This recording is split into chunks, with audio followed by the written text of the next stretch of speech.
देखो ना भाभी, नंदोई जी कैसे ननद जी के आसपास ही मंडरा रहे हैं। जानवी अपनी जेठानी से ननद सुमन की तरफ इशारा करते हुए बोली, जिसे देखकर दोनों देवरानी जेठानी ही करके हंस दी। वह हंसी संगीता के कानों तक भी पहुंची थी, जिसे सुनकर वह असहज सी हो गई। उसने अपने दूध मुँहे बेटे को उसके पापा के पास छोड़कर वहां से चली गई। संगीता ने अभी अपनी संतान को रिवाज के अनुसार मायके में जन्म दिया था। बेटे के जन्मदिन बाद दूसरी बार उसके पति नीलेश अपने बेटे को देखने आए थे। वो तो इस बार उसे साथ ले जाना चाहते थे, पर मां ने अभी बच्चे के छोटे होने की बात करके उन्हें मना कर दिया। संगीता मायके में अपनी प्रेगनेंसी के 7वें महीने में आ गई थी। इतने महीने के बाद दोनों पति पत्नी एक दूसरे के सामने थे, तो दोनों का मन एक दूसरे के आसपास ही रहने को कर रहा था। पर मायके की मर्यादा और भाभीयों की उपहास उड़ाती नज़रें संगीता को अपने दायरे में सिमटने को मजबूर कर देती थी।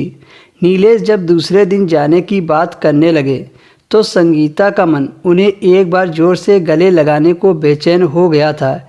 इसलिए उसने नीलेश को एक दिन और रोक लिया था, पर उसे मौका ही नहीं मिल रहा था कि वो दोनों अकेले में मिल सके। पर आज संगीता कैसे भी करके अपने पति से मिलना चाहती थी।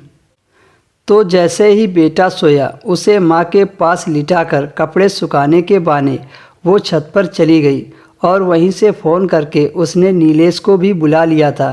पर यह क्या, चारों तरफ सभी लोग सर्दियों की धूप सेकने के लिए अपनी अपनी छतों पर थे।